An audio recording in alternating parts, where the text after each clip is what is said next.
Boy, check natin. Nag-load tayo ng isang ventilador muna dito. Ayan. Kasi mahina lang yung karga nito. Nasa 11 volts na lang yan eh. Ayan. Nag-load tayo ng ventilador dito. Ayan. Ayan yung ventilador natin. Tapos, power on natin siya ngayon.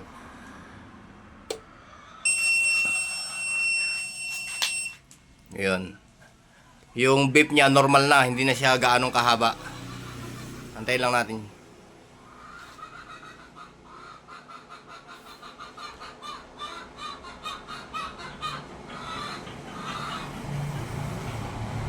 Ayun, nag-send na siya ng voltahe sa inverter. O naglabas na ng voltahe yung inverter niya. Ayan o. Ngayon, sindi natin tong ventilador. Ayan. Umikot yung ventilador mo, buddy. Ay, boy. Ayan. Pero lubat na yung battery natin. Ayan o. Ilang porsyento na lang yan. Isang guhit na lang. Ayan, hindi pa nag-activate yung mga blower mo kasi hindi pa nakakadetect ng init yan eh. Pagka uminit tong kanyang yan, yung heatsink na yan, yung may M15 na yan, iikot din yan. Pero mababa lang yung load natin. Sisiw lang sa kanya to. Yan.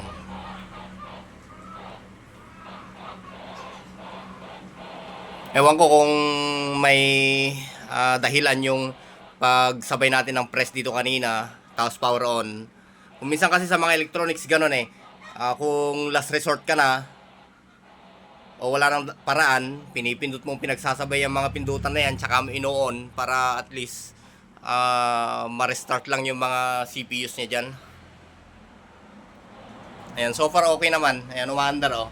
Ewan ko lang sa mga susunod na pag-test natin dito kung ano pang mangyayari sa kanya. Okay? Yan yung unearned mo na inverter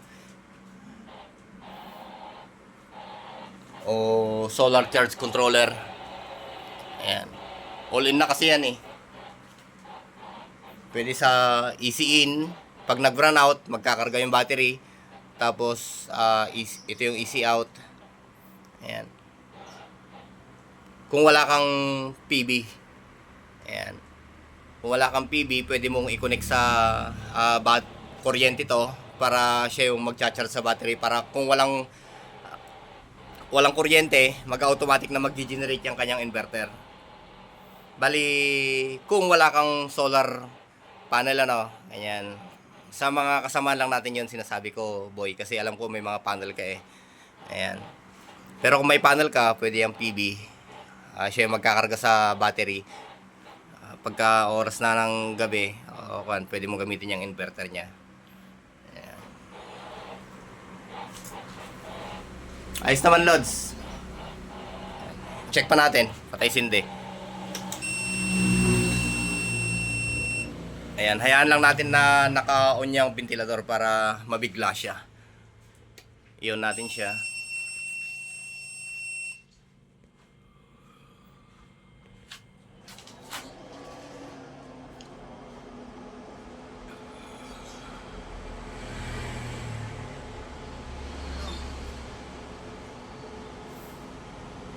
Dali lang, boy.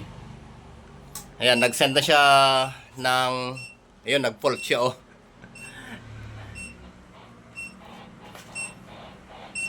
Number 4. Ano yung number 4? Enter natin yung number 4. Battery.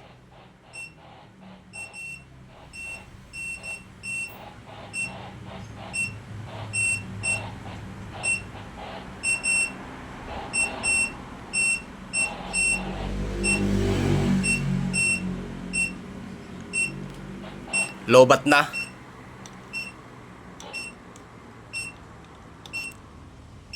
Lobat na yung battery natin. Ayan oh.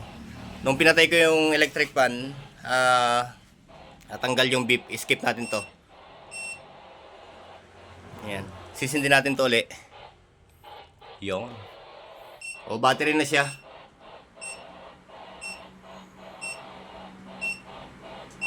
Ayan o, nagbiblink yung battery. Pagkapapatayin natin to, Okay. Lobat na yung battery natin.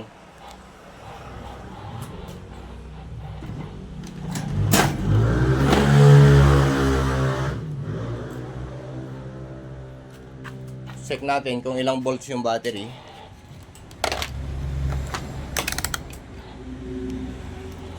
Sindi natin to. Ayan.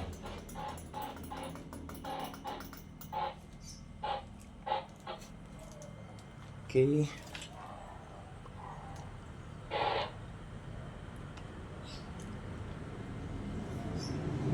Wala, mahina na rin yung battery natin, Lods.